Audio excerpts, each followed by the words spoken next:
السلام علیکم ورحمۃ اللہ وبرکاتہ۔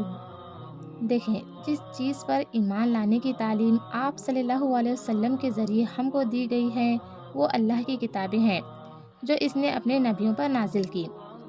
اللہ سبحانہ تعالیٰ نے جس طرح آپ صلی اللہ علیہ وسلم پر قرآن نازل فرمایا ہے، اسی طرح آپ سے پہلے جو رسول گزرے تھے ان کے پاس بھی اپنی کتابیں بھیجی تھی۔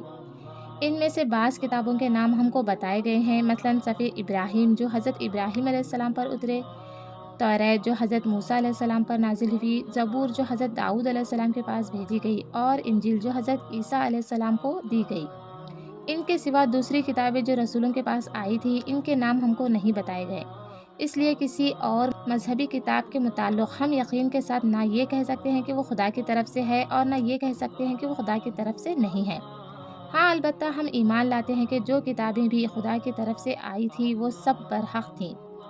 دیکھیں، جن کتابوں کے نام ہم کو بتائے گئے ہیں ان میں صفحہ ابراہیم تو اب دنیا میں موجود نہیں رہی، توریت اور زبور اور انجیل تو وہ البتہ یہودیوں اور عیسائیوں کے پاس موجود ہے، مگر قرآن شریف میں ہم کو بتایا گیا ہے کہ ان سب کتابوں میں لوگوں نے خدا کے کلام کو بدل ڈالا ہے اور اپنی طرف سے بہت سی باتیں ان کے اندر ملا دی ہے۔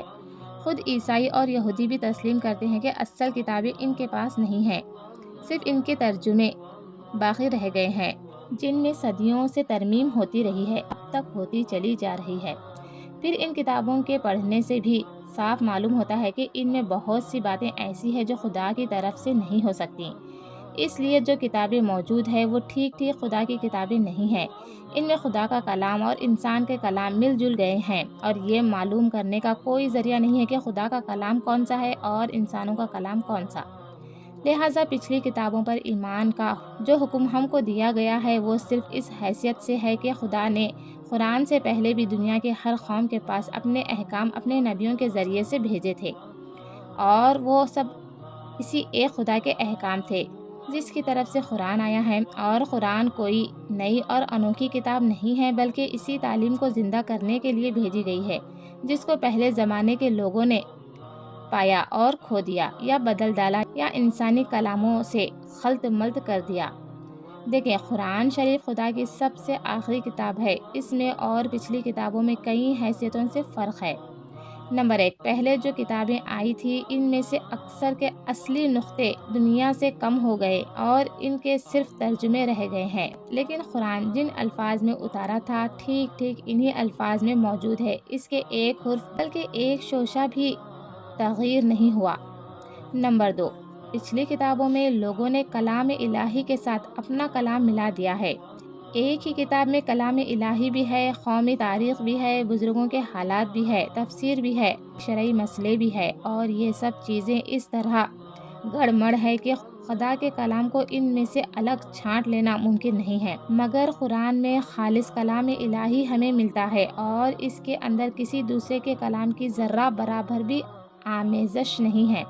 تفسیر، حدیث، فقہ، سیرت رسول، سیرت صحابہ اور تاریخ اسلام پر مسلمانوں نے جو کچھ بھی لکھا ہے وہ سب قرآن سے بالکل الگ دوسری کتابوں میں لکھا ہوا ہے، قرآن میں ان کا ایک لفظ بھی ملنے نہیں پایا ہے۔ نمبر 3، جتنی مذہبی کتابیں دنیا کی مختلف قوموں کے پاس ہیں ان میں سے ایک کے متعلق بھی تاریخ سند یا ثابت نہیں کیا جا سکتا کہ وہ کس نبی کی طرف منسوب ہے یا واقعی اسی نبی کی ہے، بلکہ بعض مذہبی کتابیں ایسی بھی ہیں جن کے متعلق سرے سے یہ بھی نہیں معلوم کہ وہ کس زبان میں کس نبی پر اتری تھی۔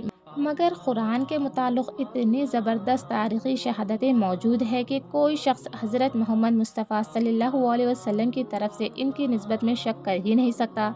اس کی آیتوں تک کے متعلق یہ معلوم ہے کہ کون سی آیت کب اور کہاں نازل ہوئی۔ نمبر 4، پچھلی کتابیں جن زبانوں میں نازل ہوئی تھی وہ ایک مدت سے مردہ ہو چکی ہے، اب دنیا میں کہیں بھی ان کے بولنے والے باقی نہیں رہے اور ان کے سمجھنے والے بھی کم پائے جاتے ہیں۔ ایسی کتابیں اگر اصلی اور صحیح حالت میں موجود بھی ہو تو ان کے احکام کو ٹھیک ٹھیک سمجھنا اور ان کی پیروی کرنا ممکن نہیں۔ لیکن قرآن جس زبان میں ہے وہ ایک زندہ زبان ہے، دنیا میں کروڑوں آدمی آج بھی اس کو بولتے ہیں اور کروڑوں آدمی اسے جانتے اور سمجھتے ہیں۔ اس کی تعلیم کا سلسلہ دنیا میں ہر جگہ جاری ہے، ہر شخص اس کو سیکھنا چاہتا ہے اور جو اس کے سیکھنے کی فرصت نہیں رکھتا۔ اس کو ہر جگہ ایسے لوگ مل سکتے ہیں جو قرآن کے معنی اسے سمجھانے کی قابلیت رکھتے ہوں۔ سبحان اللہ۔ نمبر 5، جتنی مذہبی کتابیں دنیا کی مختلف قوموں کے پاس ہیں، ان میں سے ہر کتاب میں کسی خاص قوم کو مخاطب کیا گیا ہے، اور ہر کتاب میں ایسے احکام پائے جاتے ہیں جو معلوم ہوتا ہے کہ صرف ایک خاص زمانے کے حالات اور ضروریات کے لیے تھے، مگر اب نہ ان کی ضرورت ہے اور نہ اس پر عمل کیا جا سکتا ہے۔ اس سے یہ بات خود بخود ظاہر ہو جاتی ہے کہ یہ سب کتابیں الگ الگ قوموں کے لیے مخصوص تھیں۔ ان میں سے کوئی کتاب بھی تمام دنیا کے لیے نہ آئی تھی۔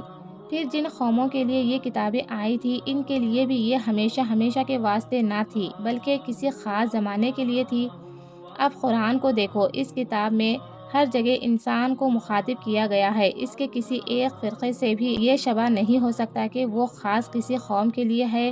نیز اس کتاب میں جتنے احکام دیے گئے ہیں وہ سب ایسے ہیں جن پر ہر زمانے میں ہر جگہ عمل کیا جا سکتا ہے۔ یہ بات ثابت کرتی ہے کہ قرآن ساری دنیا کے لیے ہے اور ہمیشہ کے لیے ہے۔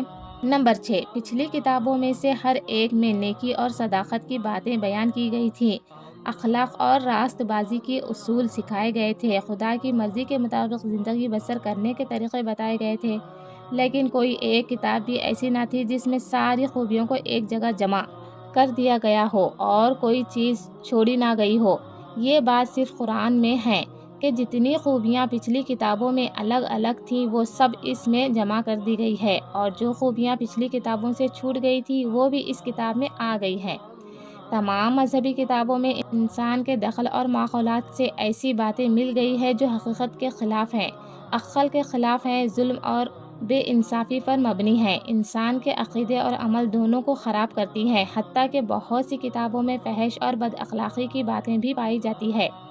قرآن ان سب چیزوں سے پاک ہے۔ ان میں کوئی بات بھی ایسی نہیں جو عقل کے خلاف ہو یا جس کو دلیل یا تجربے سے غلط ثابت کیا جا سکتا ہو۔ اس کے کسی حکم میں بے انصافی نہیں ہے، اس کی کوئی بات انسان کو گمراہی میں ڈالنے والی نہیں ہے، اس میں فحش اور بد اخلاقی کا نام و نشان تک نہیں ہے۔ اول سے لے کر آخر تک سارا قرآن اعلیٰ درجے کی حکمت و دانائی اور عدل و انصاف کی تعلیم اور راہ راست کی ہدایت اور بہترین احکام اور قانون سے بھرا ہوا ہے۔ یہی خصوصیات ہے کہ جس کی بنا پر تمام دنیا کے قوموں کو ہدایت کی گئی ہے کہ قرآن پر ایمان لائے اور تمام کتابوں کو چھوڑ کر صرف اسی ایک کتاب کی پیروی کرے، کیونکہ انسان کو خدا کی مرضی کے مطابق زندگی بسر کرنے کے لیے جس قدر ہدایت کی ضرورت ہے وہ سب اس میں باکمال بیان کی گئی ہے۔ یہ کتاب آ جانے کے بعد کسی دوسری کتاب کی حاجت ہی باقی نہیں رہی۔ دیکھیں، جب آپ کو یہ معلوم ہو گیا کہ قرآن اور دوسری کتابوں میں کیا فرق ہے، تو یہ بات آپ خود بخود سمجھ سکتے ہو کہ دوسری کتابوں پر ایمان اور قرآن پر ایمان میں کیا فرق ہونا چاہیے۔ پچھلی کتابوں پر ایمان صرف تصدیق کی حد تک ہے، یعنی وہ سب خدا کی طرف سے تھی اور سچی تھی اور اسی غرض کے لیے آئی تھی جس کو پورا کرنے کے لیے قرآن آیا ہے۔